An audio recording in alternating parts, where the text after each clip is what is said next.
Hi everyone, this is Alyssa. We're just going to give folks a few more minutes to join before getting started. So everyone, if you guys could just hang tight, and thank you for your patience.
Hi, for everyone who just joined on, this is Alyssa. We're just going to give folks one more minute, and then we'll go ahead and get started.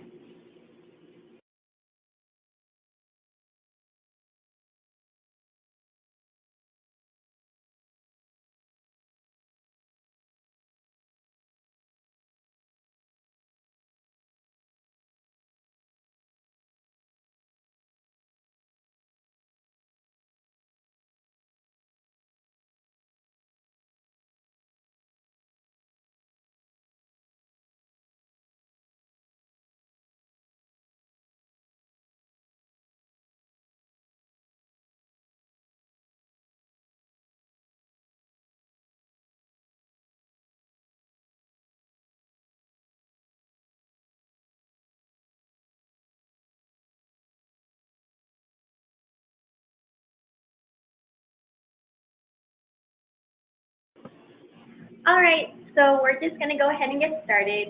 Again, this is Alyssa. Welcome everyone, and thank you for joining us for the very first pre-training call for this year's LAT.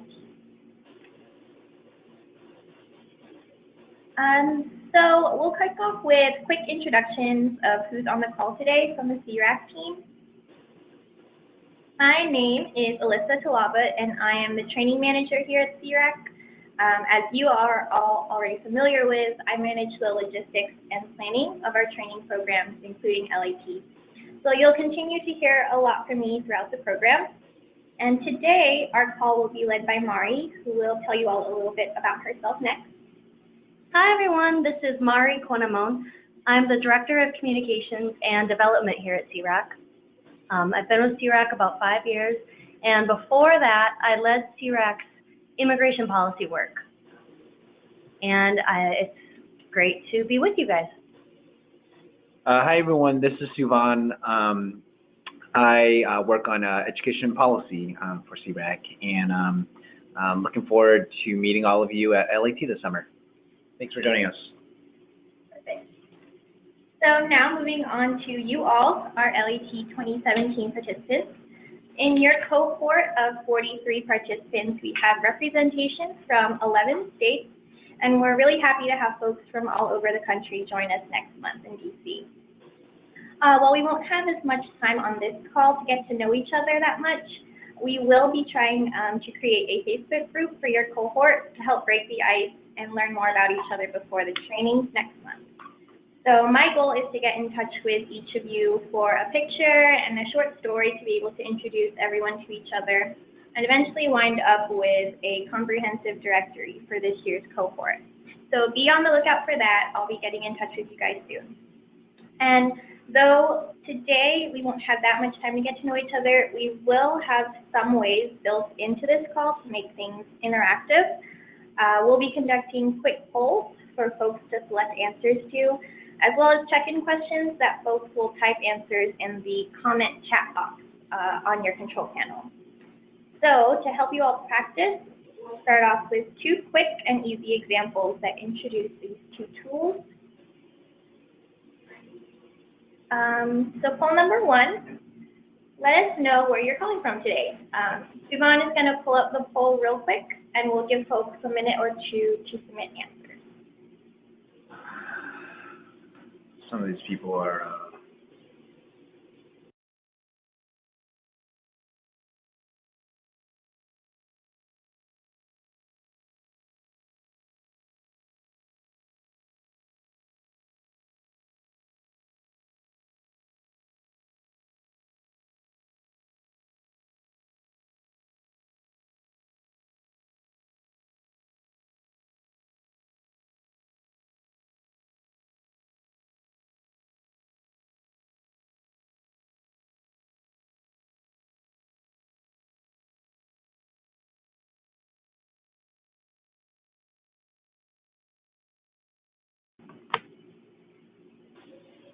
Great. So as you all can see, we have folks from all over the country. The West is almost more than half of people on the call today, but we have folks from all over. So that was just an example of the poll tool that we'll be using again in this webinar and future webinars as well. Super easy for folks. and then as we're getting the PowerPoint back up, folks, some folks are having some trouble hearing us, so I'm still in the middle of troubleshooting some of the audio for folks.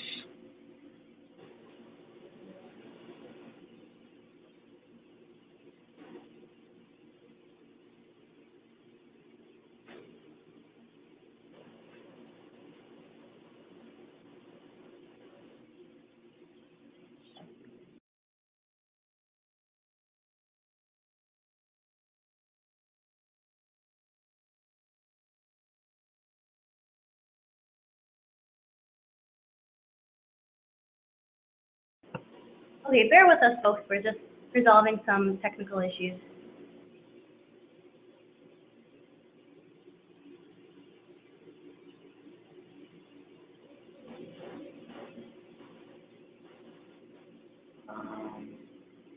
Actually, I'm just going to send a message Okay.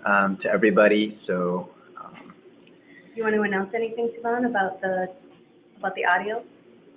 that's okay. We can keep going. Okay. All right. All right. Next, we'll do a check-in question. So again, super simple question just to get the hang of things. Today, Batman or Superman? So you'll just type your answers in the comment box to submit, and we'll give folks a minute to do that.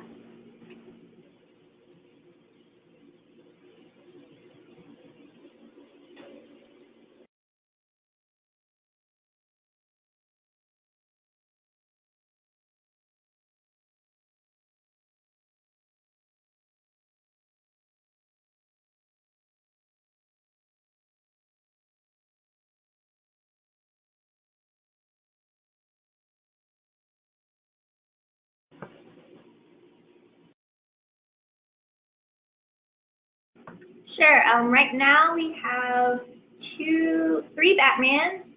Let's see, 3 Supermans, and neither Superman, Batman. Looks like Batman's winning right now. Any other folks want to chime in before Batman takes it? Oh, 2 Supermans. Looks pretty evenly split. Personally, I'm Batman. All right, so that was just an easy example of using the comment box. You can use this tool throughout the rest of the webinar to ask any questions you might have, and these will only be seen by the SEARAC team, so we'll be reviewing these on our end. Next up is just going over what's on the agenda for today's call and then setting up some ground rules for this virtual space. So we'll start off going over a little history on SEARAC, then we'll get into advocacy and what it actually is, as well as go over a contemporary example of an advocacy campaign in our communities. We'll then tie it back into what we'll be doing at LAT and the type of advocacy we'll be training you all on. And we'll have time to open it up for questions from folks on the call. Lastly, we'll go over the assignment and take any questions on that. Perfect. So before diving in, we also wanted to come to a community agreement on ground rules for this webinar and future webinars. Firstly, we ask that folks respect all points of view presented, even if they're different from your own. Secondly, it's not really a rule, but more so of an encouragement to please always ask questions if you need clarification. Chances are other people are confused about the same thing. Also, your questions and comments that you type and submit will only be seen by the SEARAC team on the call today, so there's even less of a reason to feel self-conscious about any questions you might have. Now I'll open it up to folks on the call to submit any other ground rules they think should be added. You can submit them in the chat box and we can go ahead and add them. Or if all of this looks good to you already, just shoot us a quick good to go or looks good.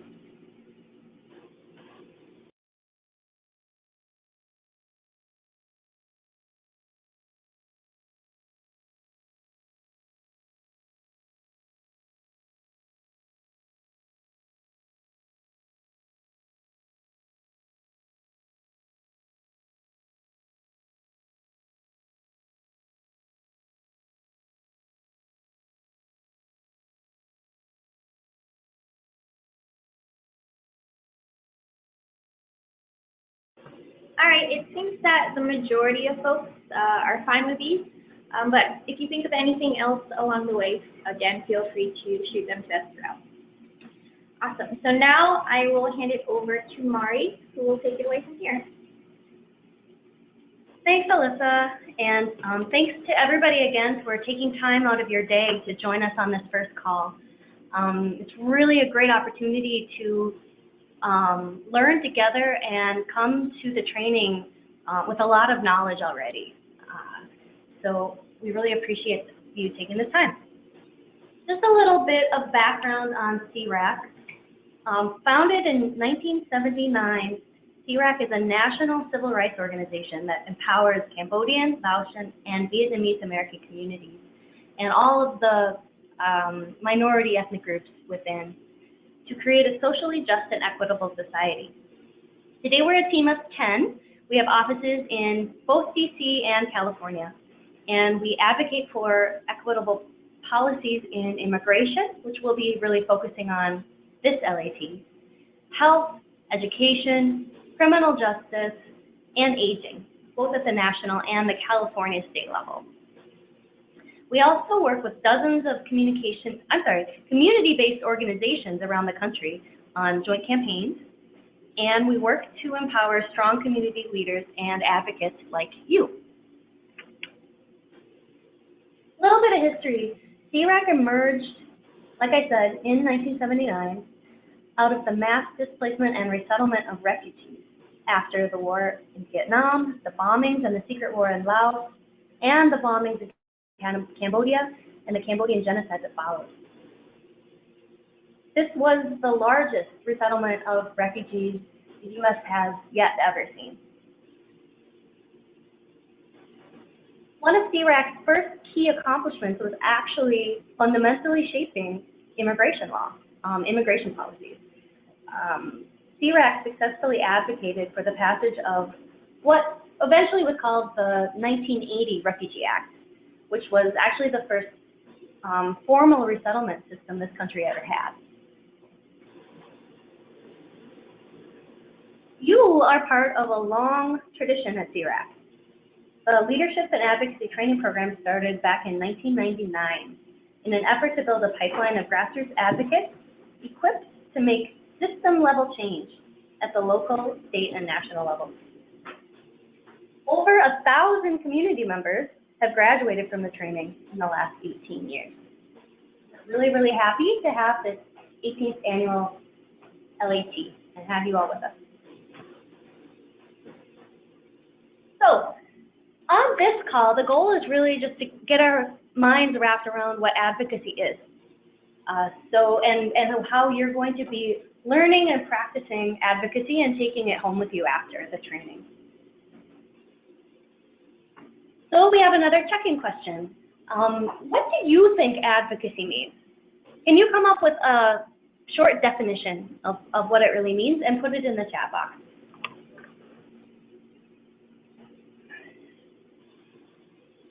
I can answer her.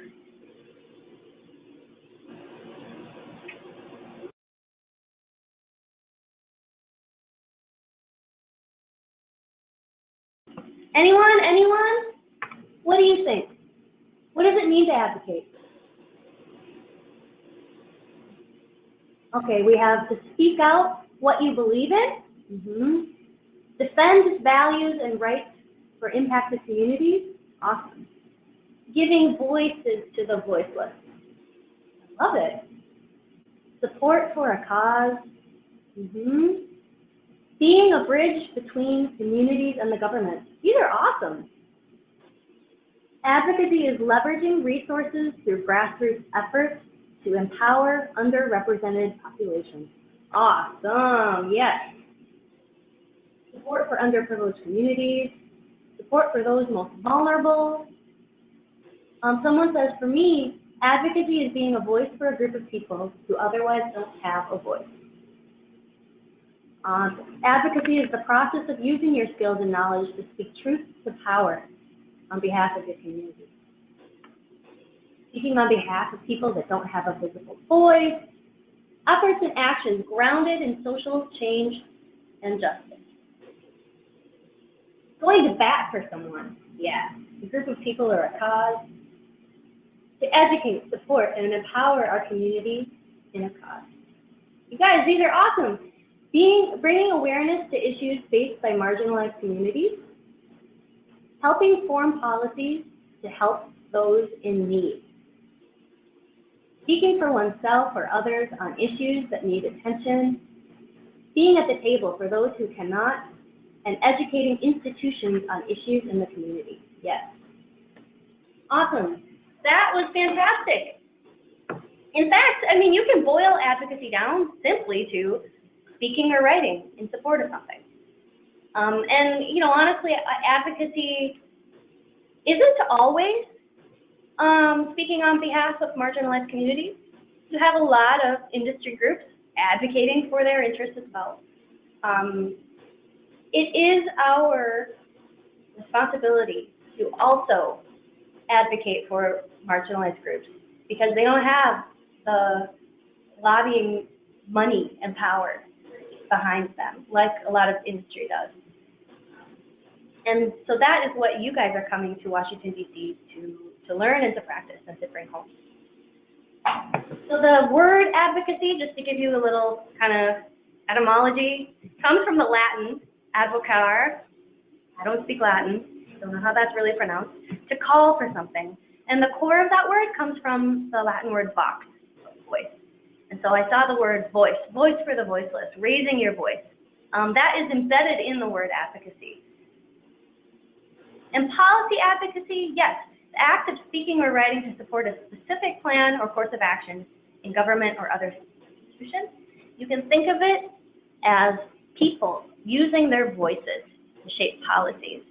And I think what you guys really got at is really in pursuit of social justice on behalf of people who can't bring that voice themselves to this level of government. This is people raising their voices at a previous LAT. This will be you. Okay. So I'm going to go over just a really high-level brief overview of what the steps, basically, that you take in advocacy, how you know, who you target and what you actually do at this level. So you can target lawmakers. That's what we're really going to focus on at LAT. That includes members of Congress, state-level representatives, city council.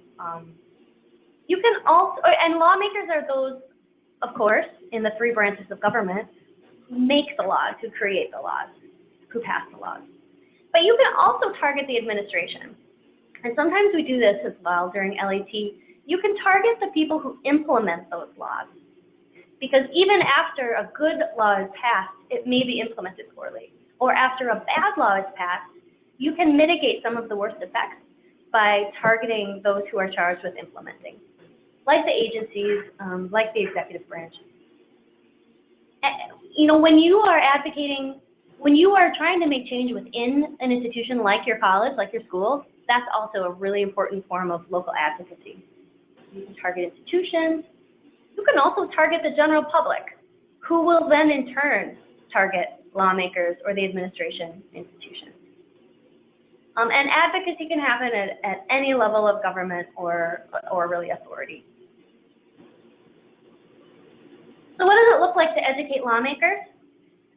You can do those in-person advocacy visits that we will be doing during LAT this year. You can visit them in DC. You can visit them in the district when they're in the district. You can make phone calls. You can organize petitions. You can have sign-on letters or coalition letters that are really powerful, showing broad support for something. You can stage protests or even just photo campaigns that you know that they're going to see. Here we have an example of our All Students Count campaign, and we've collected over 1,000 photos in support of data disaggregation of API data. You can even produce model legislation. You can write the laws for them. And you can influence the people who influence them. That's often key. Think about who your lawmaker listens to and influence them. Educating administrators, it's a lot of the same stuff, but you will be, you target agencies like Immigration and Customs Enforcement, Department of Education, Office of Refugee Resettlement. At the state level, maybe your governor, or the dean of your college, your administrators at your college. Educating the public is advocacy. You do it every day through social media. Your Facebook, your Instagram, Twitter actually is very powerful. I'm sure you've heard these days. You do it by getting press coverage, press releases, op-eds, letters to the editor. That is a powerful form of advocacy. You can mobilize people to take action through action alerts. You can hold demonstrations. You can create art that really gets people to think differently. This picture is of artist Anita Ali, who's a Cambodian American Muslim now living in the Seattle area. And you can see that she combined art and a demonstration to get people to think about, the Muslim ban, the travel ban. And you can write. Writing is so powerful. You can put out blogs. You can put out just put out your ideas and influence people. So at LAT, like I said, we focus primarily on learning to educate your lawmakers, but it's only one component of making big social change. That said, it is critical to a healthy democracy, which seems to be under siege sometimes these days, and critical to building community power. Successful campaigns use congressional advocacy, but also many other levels. So I wanted to go over one recent campaign that has been incredibly successful against all odds, and that used many, many levels of advocacy. The Release Minnesota 8 campaign. And hopefully many of you have heard of this campaign. In fact, a few of you have led this campaign. So just some background. Back in the fall of 2016, 8 men from Cambodia were rounded up for potential deportation.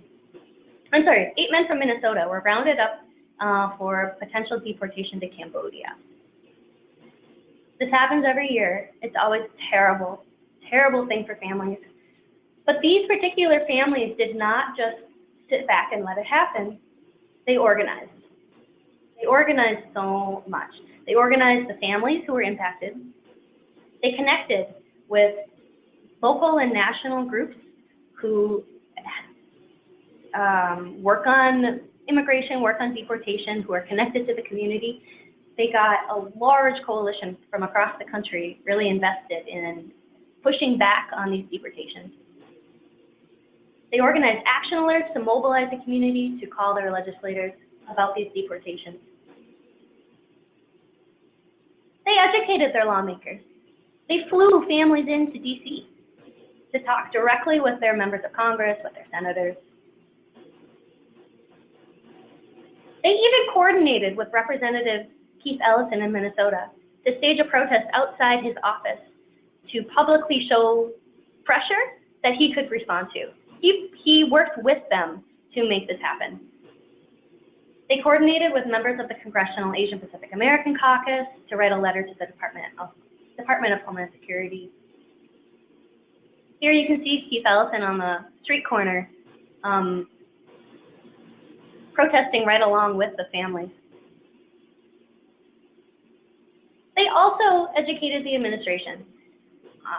Together with SEARAC and others, there were weekly, nearly, meetings and calls with the Department of Homeland Security to talk about how unjust this was. They asked their lawmakers to call DHS. They staged protests at the ICE field office in St. Paul. One, I believe, even had a fake coffin, just to talk about how, it was around Halloween, to talk about how this was essentially sending their members, their family members to the grave. It was really, really powerful. And they educated the public in so many ways. There was broad media coverage in Minnesota and nationally, even in the New Yorker. They had an active Facebook page, a Tumblr blog, they were on Twitter, and they held community forums where they educated local Minnesotans in and beyond the Cambodian American community about how this is happening and what are the unjust laws that created the situation in the first place. Here you can see just one of the many, many press clips that came out of this campaign. So what happened? This is the worst environment we've seen in a decade when it comes to deportation. And even so, one of them got his deportation canceled. And in fact, he will be part of our LAT this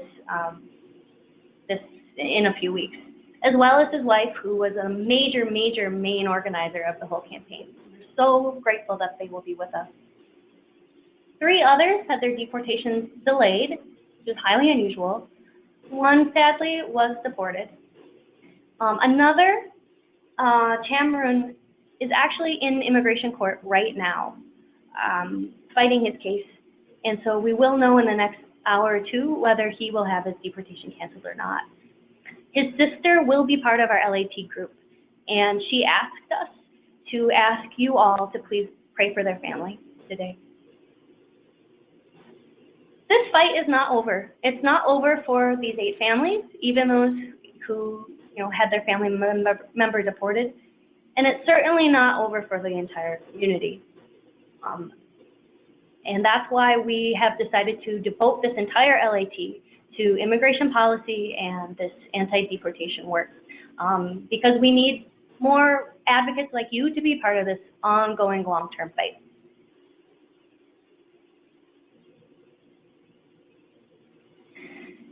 So really briefly, what does advocating look like for you at LAT? What's the experience going to look like? Like I said, we're really going to focus on that educating lawmakers part. On day 1 of the 3-day training, we will do a deep dive into how the Southeast Asian American community has been uniquely impacted by immigration policies, focusing on deportation, but also naturalization and family reunification. So you're going to get to know your stuff, and you're going to understand deeply from people who are directly impacted what it really looks like, what it really means. Day 2, you're going to work together in small groups, mostly in your own state or region, to develop a pitch to your lawmakers about the kind of change that you want to see. So you're going to practice together, and you're going to be ready to tell your stories and really make an impact. Because on day 3, oh, I forgot to put in here, we are actually holding a rally on the morning of day 3 in front of the White House to say, we're here, we're at the White House, and we don't like the policies that have been coming out of this Congress or this White House around immigrants and refugees. And then we're all going to go to Capitol Hill, and everybody gets to go actually educate their lawmakers. Most people will get to talk to their own representative or senator. And if not, you'll be supporting others who will be telling their stories to their representatives.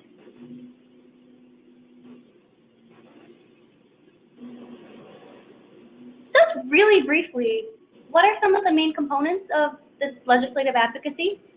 I think a real key point is you are the expert on your community and your experience.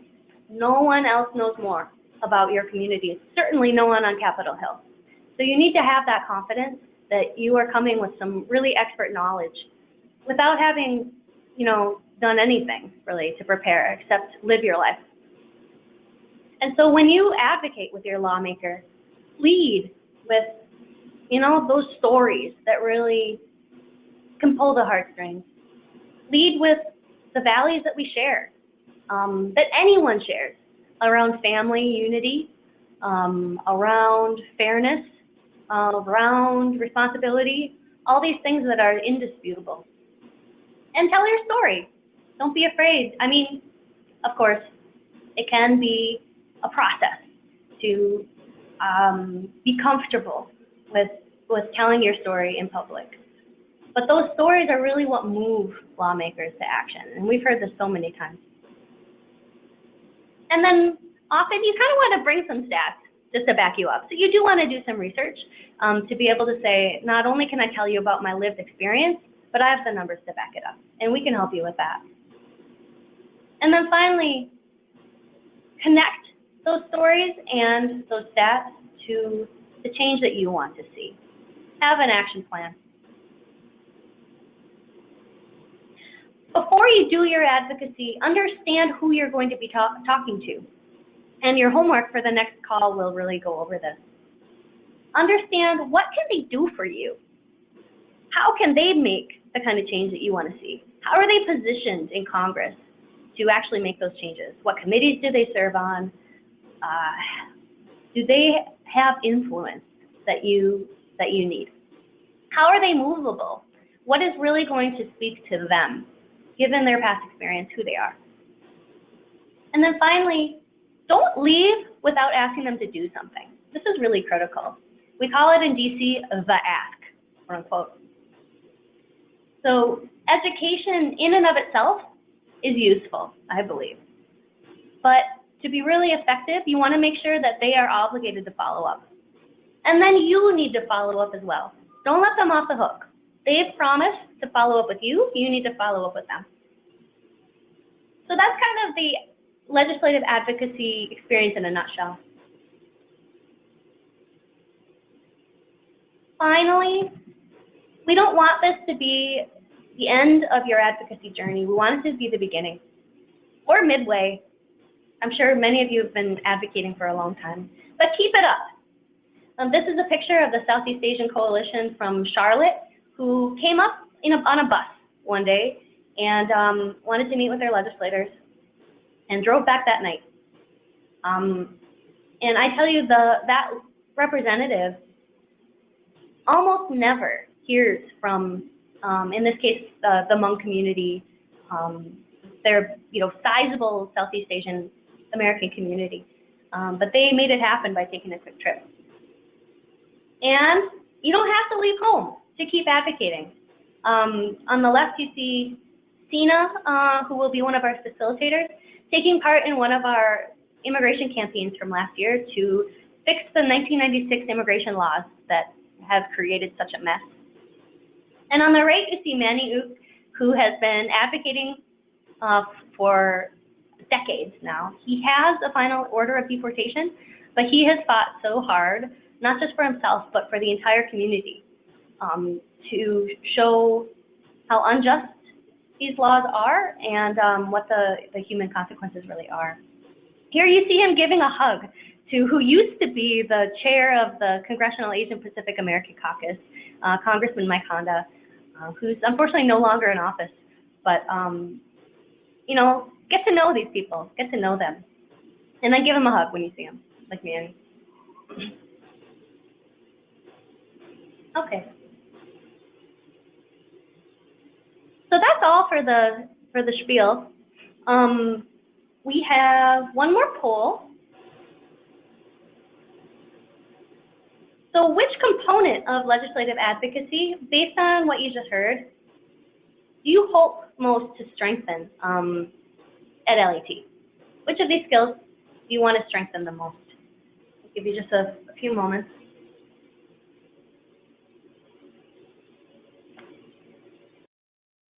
You want to strengthen all of them, but just for the sake of the poll, choose one.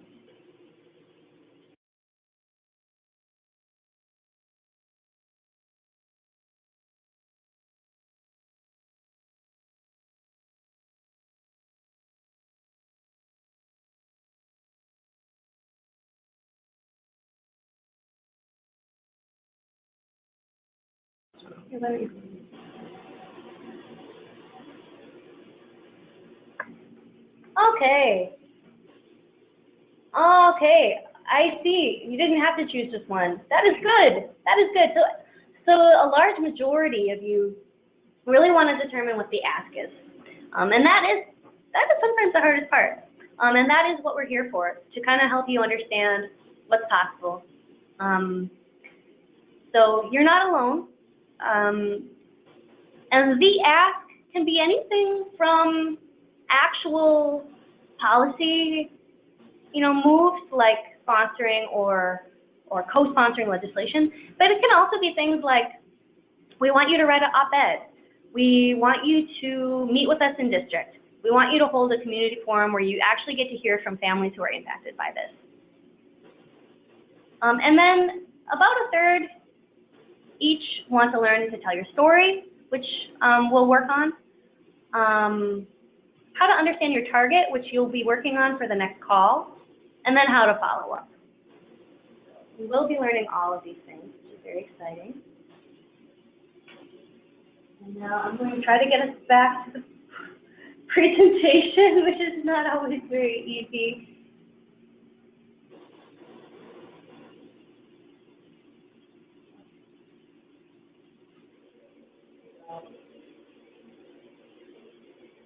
Okay.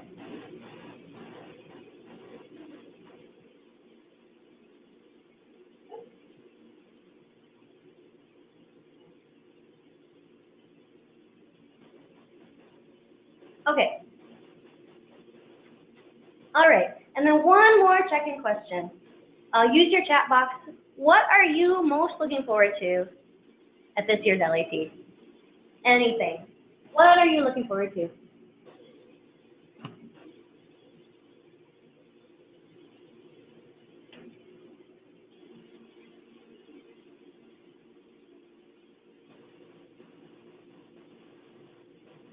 Anyone looking forward to anything?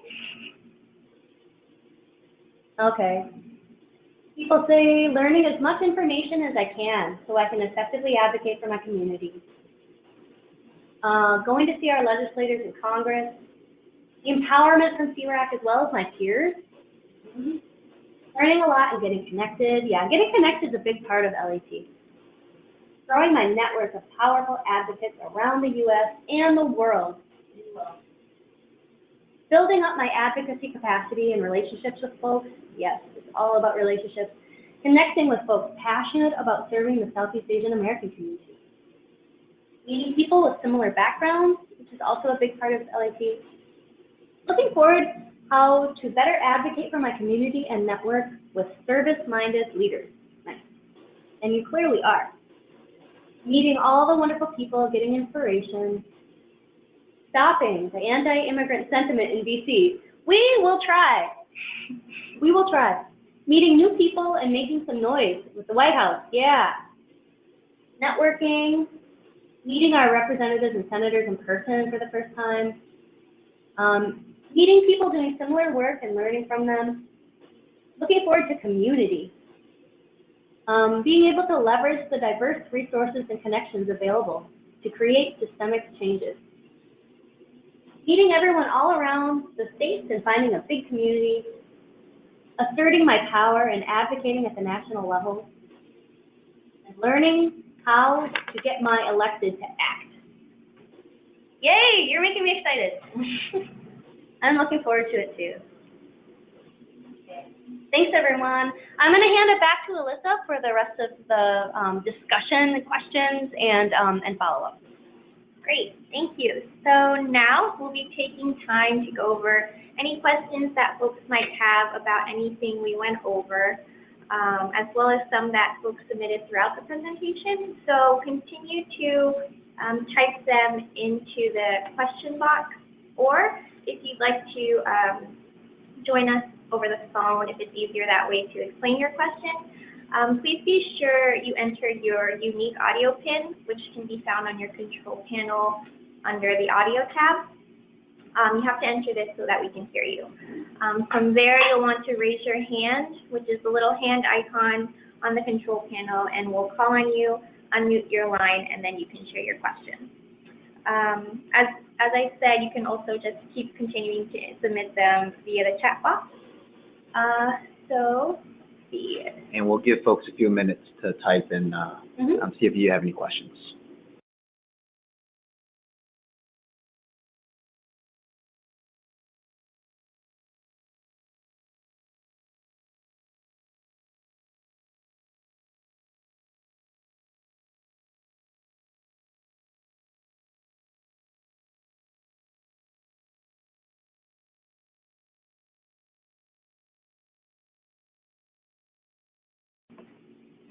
Sure, so we have one question. I'm sure other people are wondering this too, but what exactly is it, how do we determine the ask? Well, I mean, for one thing, that's real, like, what's the term? You know, it's DC speak, determine the ask. What it means is, how do you decide what you're going to ask your congressperson to do? That's the ask, right? And so I think there are a few components that go into that. One is, think about what's realistic. You know, you may decide that what really needs to happen is that these laws from 1996 need to be thrown out. But that's not necessarily the best ask, because in this environment, it's not going to happen right now. And so realistically, maybe you ask them to put out a statement that says, you know, something about, you know, we need fair laws that keep families together. Or maybe it is, I think a really great ask is a follow-up meeting. Maybe the ask is, you know, we've got an organization back in your district. We'd really love to tell you more about the community. Can we set up a meeting? Devon, do you want to add? I think those are pretty good examples. I think generally the ask is just, what do you want public officials to specifically do? And sometimes those actions are also based on what they can do also, right? So like if we're meeting with people that work at the Department of Homeland Security, you know, what they can do is a little different from what your member of Congress can do. So, and we'll walk through some of these things with everyone. All right, a couple other questions. All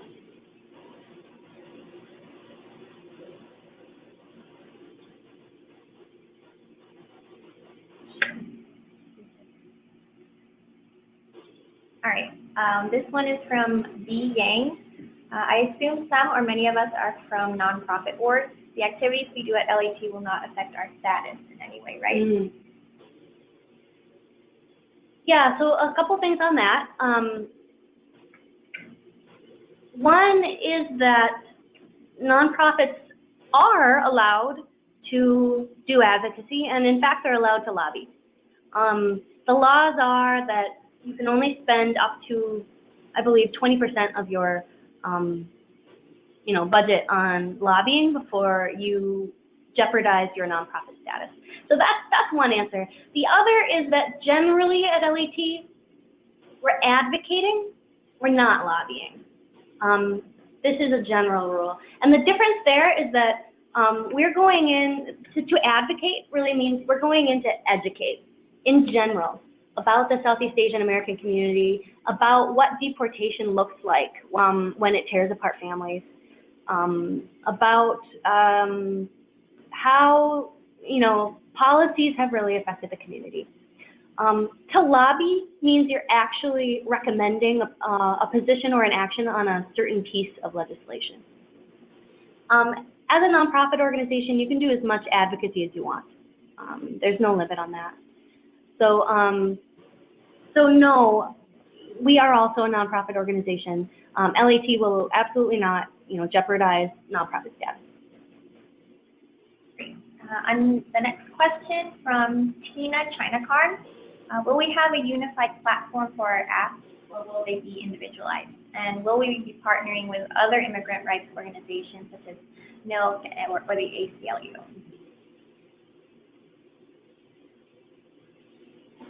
Yeah, so it'll be a little bit of both in terms of a unified platform or individualized. We will be creating a what are we calling it? Shared agenda. A shared agenda that will have talking points and positions that we will all really coalesce around. That said, each group can really decide what they want to emphasize, and that depends on who's in the group, what your story is, what you're really in DC to do. So it'll be a little bit of both. And then in terms of other groups, at our rally, we are planning on working with other refugee rights organizations. We're really going to have a refugee lens on our rally, not just in terms of resettlement, but in terms of long-term, rights as Americans and refugees. So we will be working with faith-based and like Church World Service, faith-based organizations, and also more mainstream refugee rights organizations. We've actually partnered with NILC on a couple of our community calls on immigration. They're an awesome partner, and so make sure to check into those as well. Great. We also have some logistics questions that I can just easily go through. One, will we be receiving a detailed itinerary of the 3-day training before you arrive? Yes, you'll receive the whole agenda prior to LAT, so you guys can look through all the workshops. There's also a question on what is the dress code. So day 3, definitely want to dress to be ready to meet with your representatives, so business professional wear. The first 2 days are pretty much just in training with the team and other participants, so it's pretty casual. You can dress however you'd like. We also will send logistics info like that prior to LAT, so what to bring, what to wear, all of that will be sent to you before. Let's see. This question is something I think that might apply to a lot of you as well. So she is originally from California, but changed residency to Michigan for graduate school. Should I consider myself from California or Michigan during LAT when meeting lawmakers on Capitol Hill? So right now, the tentative groups are based on the address that you applied with in your application to LAT. But if you have a connection from your hometown that you want to advocate to, a lawmaker that you want to advocate to specifically, since I know a lot of you guys are college students also, just let me know, and we can definitely try and rework the group so that you do have a connection to whoever you're meeting with. And the idea is that you're meeting with the member of Congress that represents you. So where you vote is how we sort of determined which office for you to meet, which is based on the address that you've shared with us. We have a question from Yingya Bang. Is there a way we could get information or stats on how many people of Asian or Southeast Asian descent get detained and deported compared to those of European descent? Yeah, we do have some of those statistics. We have statistics on how many Cambodian, Hmong, Lao, and Vietnamese folks have final orders of deportation, how many have actually been deported, how many are still here in the United States. And then we have, you can easily find those statistics for other groups. In terms of those of European descent, yeah, you can look by, basically for each country, you can look at numbers over the years. And actually, if you want to email us directly, we can share a great website. And I'm assuming that we'll share information on how to look up these stats with everybody eventually. All right, we'll give folks another minute or two to submit any last questions regarding the presentation or any info we went over.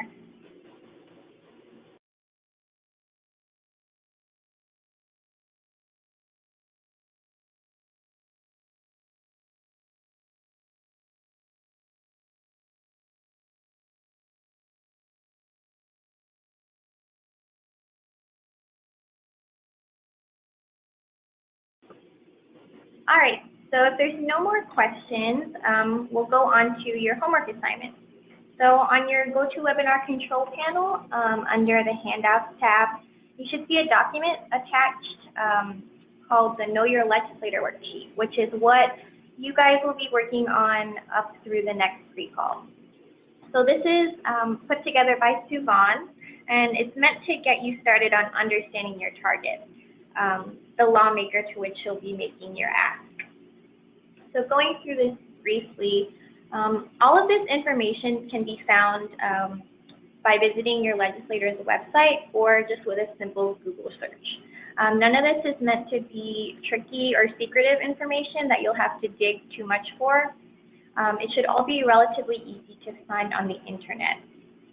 I will be getting in touch with each of you individually in regards to which of your representatives you'll be researching, as well as the process for submitting these back to us before the next week. From looking at this briefly, are there any questions right off the bat regarding the info we're asking you guys to pull together? Feel free to submit them in the question box. Yeah, and you don't have to have every single section completely filled by the next pre-call. If you had questions, we'll walk you through some of them either during LAT or during the next pre-call as well. So we have a question. So should we wait until I email you who to research? Yeah, because I will wait until folks get back to me on if there's a certain representative that they specifically want to meet with that's different from the address on your application. But otherwise, I'll be emailing those out within the day. So if there's any problem with that person or you want to meet with someone else, we can try and work that out. But for the most part, you'll get those by tomorrow at the latest. Any other questions?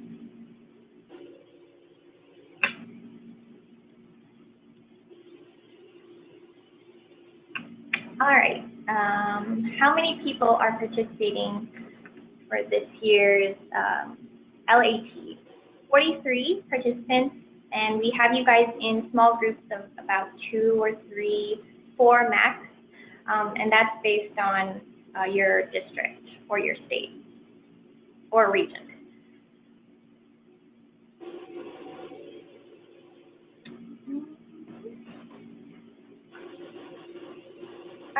Last call? Perfect. So just to recap, the Know Your Legislator worksheet assigned today will be due by the next pre-training call, 2 weeks from today, same time. The email that I send you with your representative will also include instructions on how we'd like you to submit that back to us.